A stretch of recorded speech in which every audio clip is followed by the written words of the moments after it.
Welcome back, ladies and gents. Today we're going to explain the anime series Unlimited Psychic Squad. There are spoilers ahead. In an unnamed country, Hyobu surrenders to the military and is sent to a special Esper prison. On his arrival, Hyobu meets Andy, an Esper prisoner who doesn't have any apparent powers. After creating a commotion, both are sent to confinement where Hyobu offers Andy a chance to join his side, which he accepts upon helping him escape the prison. At mealtime, the cook drugs Hyobu's stew but gives it to Andy instead. During a brawl with another prisoner, Andy's unable to fight back due to the drug's effect. He gets punched in the stomach repeatedly and collapses. Andy wakes up in a surgery room outside the prison and is freed by Hyobu, who explains to him that the prison is being used as a site for illegal Esper experiments. Together, they reach the place where a young Esper child, Yugiri, is being held. The prison warden sends a monster created by fusing several Esper body parts to attack them, but it ends up being destroyed when Hyobu deactivates his own limiter, unlocking his true power. In the end, Hyobu, Andy, and Yugiri are picked up by other members of Pandra, and Andy is welcomed aboard their base of operations, the ocean liner Catastrophe. However, Andy is shown as a spy sent to infiltrate the organization as he makes contact with his superiors. A week has passed since USCI investigator Andy has boarded Pandra's ship Catastrophe. The crew learns of his ability to negate all ESP abilities, and that ESP users near him may produce symptoms such as headaches, dizziness, or toothaches. Magi is suspicious of Andy due to issues with his past, even more so that they can't read his mind with ESP. Pandra is to make a trade, smuggling weapons with a certain mafia boss Carlo, who is Hyobu's friend from World War II. Hyobu is actually very old, but he uses his ESP abilities to regenerate himself to keep his youth. Shortly after arriving, Pandra is attacked by the mafia they were going to trade with. Despite this, Hyobu insists on visiting Carlo. He gives orders to Andy to shoot Carlo if he gives the signal, but upon giving the signal, he's unable to shoot. Having already calculated this, Hyobu uncovered his disguised clones and kills Carlo, who's actually a robotic decoy. Carlo is actually a very high-level Esper, but he's no match for Hyobu, who slaughters him instantly. Hyobu gives Andy a limiter to decrease the effect of his abilities to negate ESP, which makes him susceptible to having his mind read. Magi tells Yugiri to read Andy's mind, but Yugiri informs Magi that she won't read Andy's mind unless Hyobu specifically orders her to. Meanwhile, Minamoto and Sakaki arrive at the Principality of Monarch.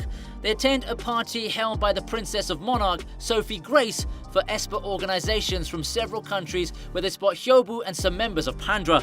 After being confronted by the duo, Hyobu and his party flee undetected, and sometime later, it's revealed that Sophie is also missing. Sakaki and Minamoto inquire the authorities and try to access the contents of a USB flash drive Sakaki snatched from Hyobu's pocket. Sophie is seen under custody of Pandra, but it's revealed that it's part of their plan to protect the princess from an assassination plot by Yugiri's request. As Sophie befriends Yugiri and decides to take her for a walk around the city while escorted by Andy, Hyobu makes use of mass hypnosis to have all women in the country seen by all around her as the princess, while feeding their enemies with false info about her whereabouts to lure them into a trap. Meanwhile, Sophie and Yugiri come at an abandoned orphanage where the princess remembers that she has met her before as one of the orphans being raised there before disappearing mysteriously. They're found by the ringleader behind the assassination plot, who wants to get rid of her because of her Esper protecting policy, but Minamoto, having previously deduced the enemy's identity upon analysing the files, brings the police with him soon after. The criminal shoots at Sophie, but she's protected by Andy, who takes the hit on his shoulder, and Hyobu disarms him before he's arrested. Sophie offers herself to take care of Yugiri, but she'd rather keep living with Hyobu and the others instead, and bids farewell to her. As the Catastrophe approaches the coast of Japan, Andy's searching the ship under his superior's order when it's attacked by the members of Babel, who send the children to infiltrate it. Hyobu confronts Kaoru by himself while Andy is detained by Aoi and Shiho, who steal the ship's master key from Momotaro and use it to hack the Catastrophe's main computer.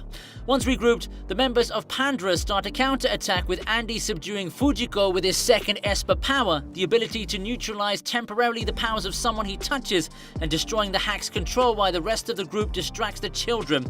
In a last effort to capture the Catastrophe, Kaoru, Aoi, and Shiho combine their powers with their limiter's triple boost feature to restrain it, but they're repelled by Hyobu when he unlocks his own limiter, giving them the chance to escape. As Minamoto comforts the girls who are inconsolable for letting Hyobu escape, he ponders with Fujiko about an ominous precognition they learned regarding him.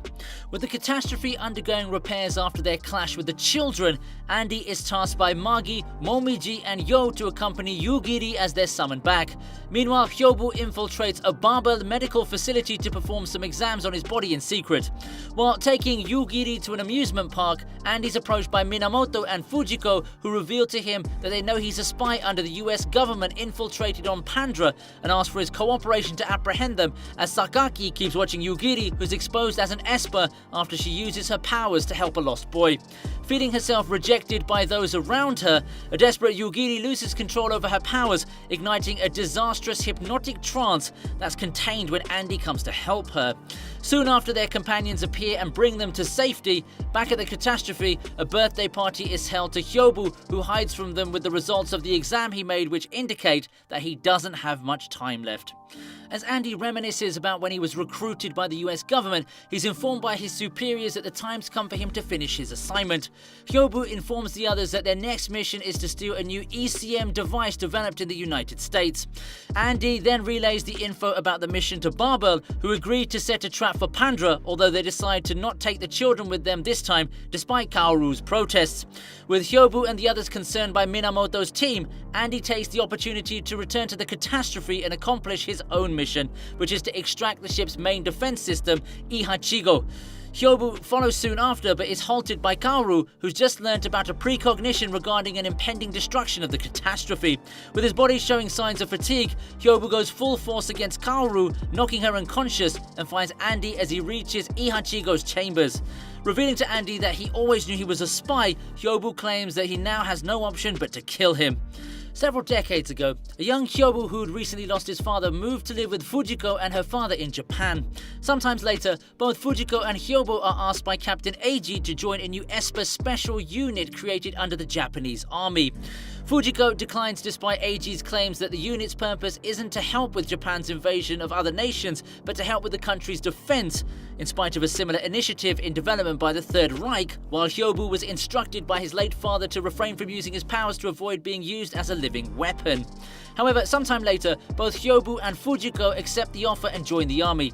Some months later, Hyobu and Fujiko get themselves involved in an incident with a naval officer, and the army discuss the possibility of having the ESPer unit disbanded, but Eiji proposes a bet instead, with the incident being forgotten should they manage to defeat in combat the Japanese Navy's recently completed state-of-the-art fighter aircraft, the Zero. Eiji chooses Hyobu to represent the ESP unit in the duel with the Navy fighter, but the words of his father that he should refrain from using his powers keep haunting him as he trains for the upcoming match. In the day of the duel, it's revealed that the pilot representing the Navy is the same one involved in the incident. Hyobu finds himself in a pinch against the enemy until he finally manages to overcome his fear and wins the duel by a direct paint shot in the cockpit. Soon after, a US submarine is seen pursuing 3 dolphins who contact Hyobu and the others through ESP asking for their help, just before one of the dolphins is killed by a torpedo. With the Navy fighters' help, the ESP unit managed to save the other 2 and shake off the pursuers. However, the dolphins warn Hyobu about an ominous fate awaiting him and his companions. Years later, just after the atomic bombing of Hiroshima, Eiji informs Hyobu that Japan is about to surrender and most of the ESP unit is dead. However, by using the brain of Ihachigo, one of the dolphins, Eiji has a precognition that Hyobu will bring destruction to the world in the future and decides to dispose of him. Eiji fires thrice on him, 1 bullet to the head, but Hyobu manages to survive and strikes back, apparently killing him, and leaves swearing vengeance on the normals who betrayed him and his friends. Back to the present now, Andy uses his powers to deactivate Ihachigo's cloaking system, exposing the catastrophe to an attack by the US military. While confronting Magi and the others, Minamoto learns about the situation and reveals that Barbell's true intention was to apprehend Pandra to prevent the attack, and allows them to leave and help Hyobu and the others. With Hyobu busy confronting dozens of combat drones sent by the US Army, a task force invades the ship and captures Yugiri. Andy tries to stop them from taking her away, but his superior shoots him instead and leaves with both Yugiri and Ihachigo in his possession. Andy awakens soon after to find he's unscathed as his limiter stopped the bullet. Meanwhile, Hyobu feels his body failing and unlocks his powers to destroy the invading fleet in one fell swoop before losing consciousness, but the catastrophe ends up taking one last shot before it's sunk, with everyone aboard having already evacuated the ship except for Hyobu and Andy. Andy saves Hyobu from drowning and the two are rescued by Barbell.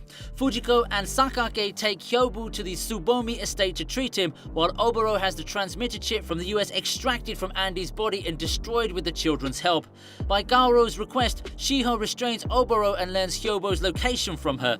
Andy convinces the girls to take him with them, and upon arriving at the mansion, Hyobu asks him about the man who contacted them aboard the catastrophe, confirming his suspicions that said man is none other than Eiji himself, who is somehow still alive. Meanwhile, Sakaki reveals to the girls that Hyobu is dying, and to save his life, Gaoru offers herself for a blood transfusion. Now, in possession of both Yugiri and Ihachigo, Eiji plans to use both to avert the Esper revolution led by Gaoru and Hyobu, set to occur in the near future.